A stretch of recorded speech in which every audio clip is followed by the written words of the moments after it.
Singa liar terus mengaum, bulunya panjang dengan pita. Kami ucapkan Assalamualaikum, salam kenal di antara kita. Jadi pada hari ini, kumpulan kami akan mempersembahkan sebuah perbincangan mengenai tokoh yang memartabatkan bahasa Melayu. Kami telah melakukan kajian berdasarkan soalan menerusi subjek Sejarah Perkembangan Bahasa Melayu BMMB 1074.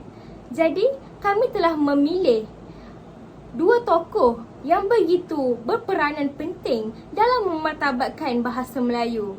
Yang pertama ialah Munshi Abdullah dan tokoh yang kedua ialah Asmah Haji Omar.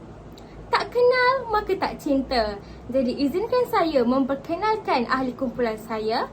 Yang pertama Hazlina, yang kedua Wahidah, dan akhir sekali saya sendiri, Husna Safia. Seterusnya, eloklah dulu kita perkenalkan biodata tokoh-tokoh yang akan kita bincangkan pada hari ini. Yang pertama iaitu biodata mengenai tokoh yang pertama, Munshi Abdullah.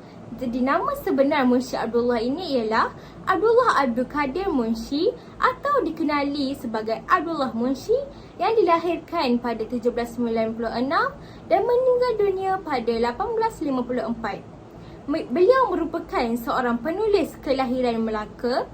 Beliau juga diberikan gelaran Munshi atas kebijaksanaannya, dan gelaran bahasa Parsi ini bermaksud pendidik dan guru.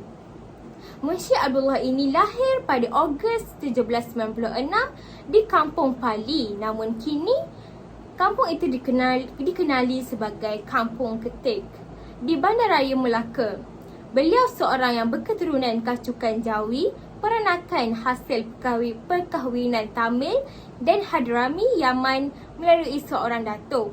Menurut fisionomi, beliau berbadan kurus, badannya sedikit bongkok, berkulit perang, mukanya bujur, hidungnya mancung dan sebelah mata menjuling sedikit keluar. Tokoh yang kedua ialah Asmah Haji Omar. Nama penuh beliau ialah Profesor Emeritus Dr. Hajar Asmah Haji Omar yang merupakan pakar nahwu bahasa Melayu dan tokoh terkenal dalam bidang perancangan bahasa. Beliau juga Profesor Kerusi Tamadun Melayu Sabah dan merupakan pengarah Institut Tamadun Melayu di Universiti Pendidikan Sultan Idris, Tanjung Malim, Perak. Beliau dilahirkan pada 5 Mac 1940 di Jita Kedah dari sebuah keluarga yang berpendidikan tinggi.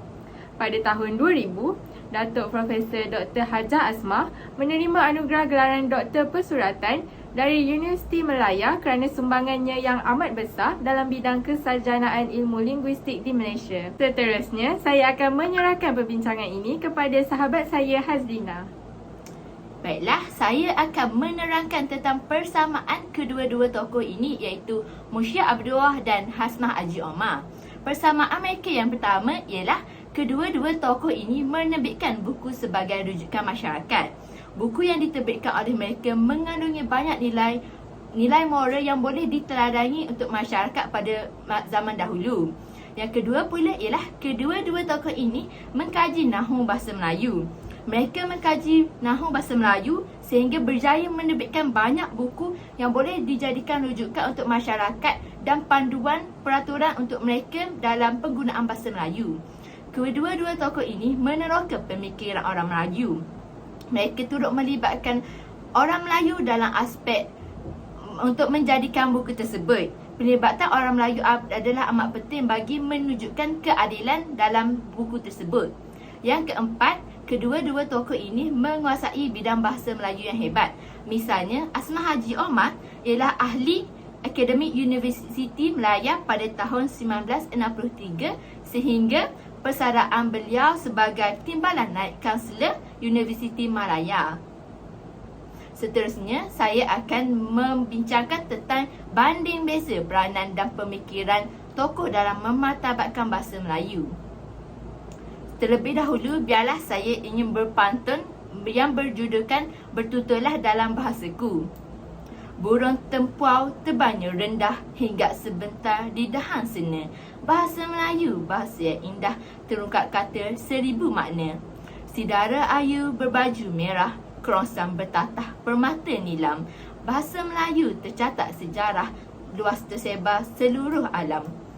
Cantiknya paras puteri salju, bersama Nenda mencari lokan. Jika negara ingin maju, bahasa Imbuda jangan pinggirkan. Si gadis ayu bergelar ratu, umurnya muda masih belasan. Bahasa Melayu, bahasa penyatu, tercapai hasrat satu wawasan. Baiklah, sekarang saya akan membincangkan perbezaan peranan Muhyiddin Abdullah dengan Asmah Haji Omar. Bagi Muhyiddin Abdullah, yang pertama ialah pada tahun 1815, beliau menggunakan peralatan percetakan di kediaman Padri Milne untuk membuat huruf dan mengatur serta mencetak buku serta surat. Beliau telah menterjemahkan kitab Injil ke dalam bahasa Melayu untuk pergerakan mubalik Kristian di Singapura dan Melaka. Abdullah turut mengikut Thomas Stamford Raffles ke Singapura dan terus menjadi jurutulis dan juru bahasa Raffles. Selain itu, beliau turut dilantik sebagai juru tulis dan penterjemah ketika Stamford Raffles ingin membuat lawatan ke Melaka. Pada usia 27 tahun, beliau telah mengajar bahasa Melayu kepada Padri Milne dan C.H. Thompson.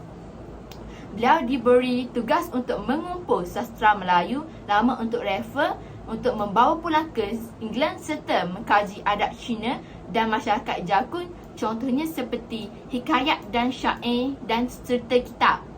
Beliau digelar Bapa Sastra Melayu moden kerana hasil-hasil karya dan penulisannya menggunakan teknik atau style penulisan moden. Lazimnya pada ketika itu hanya terdapat karya sastra Melayu lama. Antara karya terkenal beliau ialah Hikayat Abdullah, Kisah Pelayaran Abdullah ke Kelantan dan Kisah Pelayaran Abdullah ke Mekah. Seterusnya saya akan membincangkan peranan Asmah Haji Omar.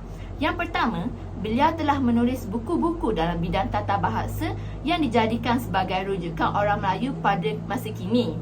Beliau juga pernah menyandang jawatan Dekan Fakulti Bahasa dan Linguistik serta merupakan anggota Jawatan Kuasa Tetap Bahasa Melayu. Beliau turut menerbitkan buku tentang perkembangan sejarah dan genealogi bahasa Melayu sebagai bahasa tua. Penyelidikan beliau bukan sahaja terhad kepada bahasa Melayu di Semenanjung, malah turut membuat banyak penyelidikan tentang bahasa-bahasa di Sabah dan Sarawak. Beliau telah menghasilkan hampir 60 buah buku.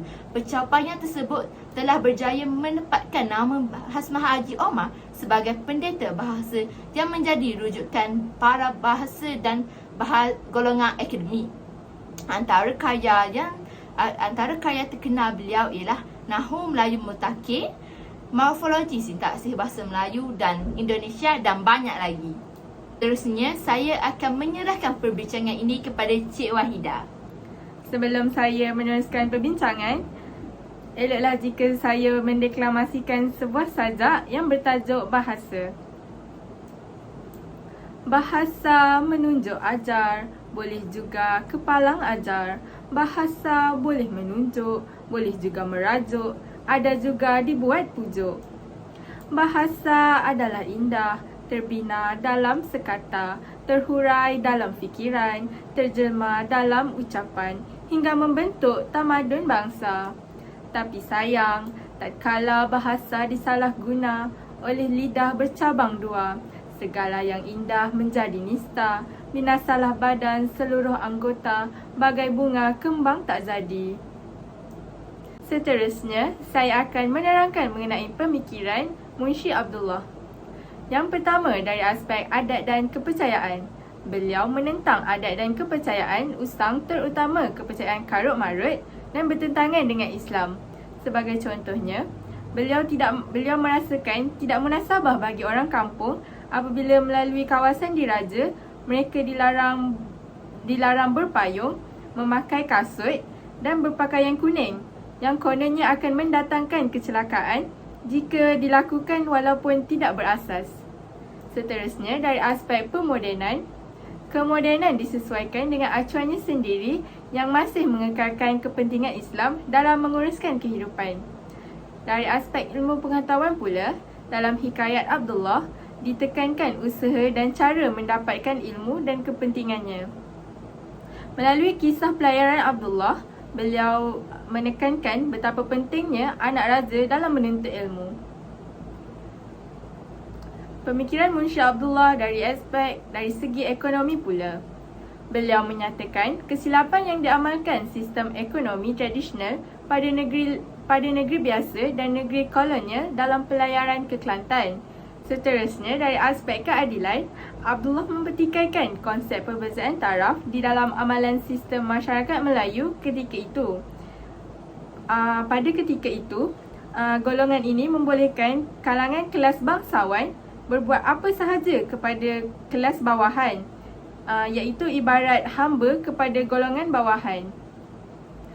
Seterusnya, dari aspek feminisme, Abdullah membidas sikap lelaki malas sehingga menyebabkan tanggungjawab lelaki dan suami seperti diajar Islam dilakukan oleh wanita. Seterusnya, saya akan memperincikan dengan lebih mendalam mengenai pemikiran Asmah Haji Omar. Yang pertama, pemikiran tentang sesegala sejarah bahasa Melayu. Beliau menyatakan sesegala serta pemahaman tentang bahasa Melayu yang lengkap melalui ensiklopedia bahasa Melayu. Ensiklopedia ini memerihalkan perkembangan bahasa Melayu dari sudut sejarah, variasi, tulisan, ejaan, fonetik, fonologi, nahu, morfologi, sintaksis, ragam bahasa sehinggalah kepada etimologinya. Pemikiran yang seterusnya ialah tentang nahu dan tata bahasa. Beliau berjaya mengesan beberapa prinsip fonologi yang melandasi analisis Zabah tentang sistem ejaan bahasa Melayu seperti keutamaan ucapan di atas tulisan, huruf sebagai lambang untuk bunyi dan hubungan antara fikiran dengan mekanisme bahasa. Seterusnya, pemikiran tentang wacana. Wacana akademik merupakan hasil kreatif yang menggabung faktor-faktor psikologi, sosio-retorik dan bahasa. Dengan itu, pembahagian teks secara tradisional yang meletakkan teks akademik dalam golongan penulisan deskriptif tidak tepat. Seterusnya, saya akan menyerahkan perbincangan ini kepada sahabat saya Husna Sefia. Terima kasih Wahida. Jadi izinkan saya meneruskan perbincangan ini dengan mengupas mengenai sumbangan yang telah diberikan oleh tokoh-tokoh kita iaitu Munshi Abdullah dan Asmah Haji Omar dalam memartabatkan bahasa Melayu. Jadi antara sumbangan Munshi Abdullah ialah melalui penulisan karya-karya seperti kisah pelayaran Abdullah pada tahun 1838 di mana penulisan karya ini ketika mana berlakunya penjajahan barat oleh Inggeris ke atas tanah Melayu yang telah merosotkan golongan feodal Melayu, dan pada ketika ini Abdullah Munshi tampil dengan menceritakan pengalaman yang dilalui oleh beliau semasa mengikuti rombongan penjajah Inggeris ke negeri-negeri pantai timur melalui karya kisah pelayaran Abdullah ini. Seterusnya ialah pengarang Melayu pertama yang karyanya dicetak, kerana pada ketika itu kehadiran alat cetak yang dibawa bersama arus modernisasi barat yang memungkinkan karya-karya oleh Abdullah Munshi ini diterbitkan. Seterusnya, pemikiran karya berbentuk autobiografi seperti syair Singapura Terbakar pada 1830 telah ditulis oleh Abdullah Munshi.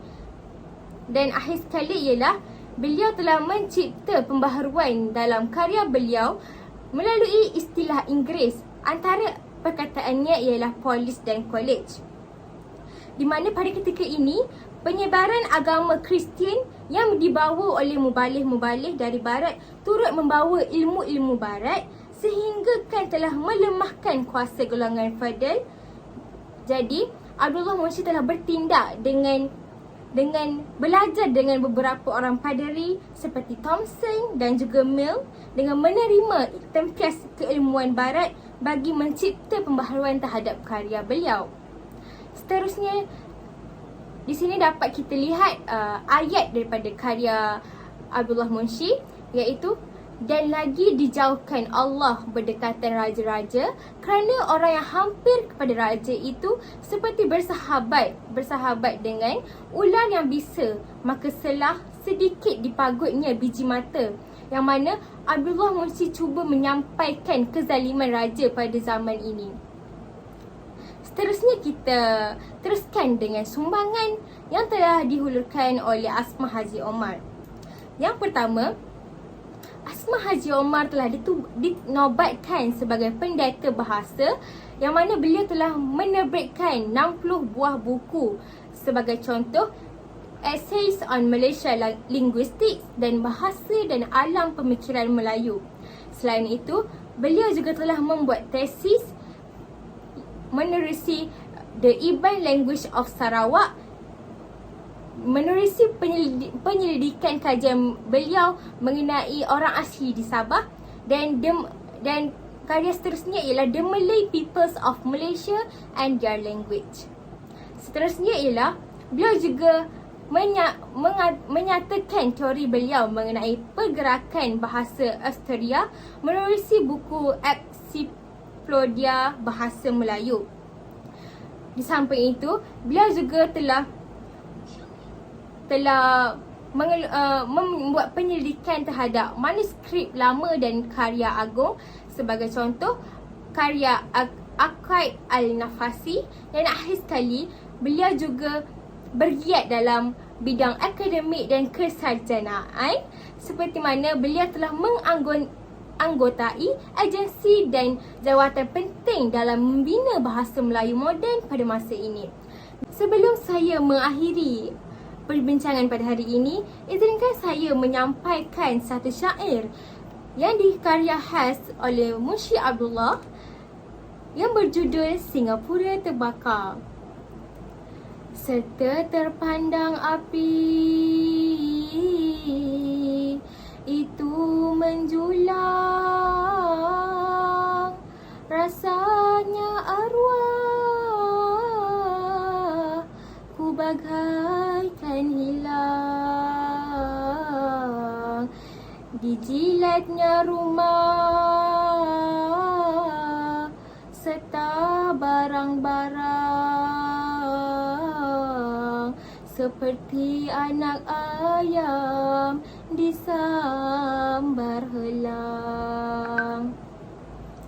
Seberang menyeberang, rumah habis rata, apinya cemerlang, tiada membuka mata. Bunyinya gempar, terlalulah gempita, lemahlah tulang sendi anggota.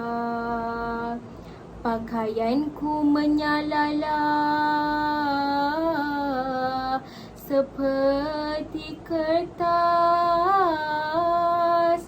limau manis pun meletup seperti petas. Orang menolong pun terlalu pantas, merebut barang-barang terlalu lekas. Sekian, itu sahaja daripada kami. Terima kasih.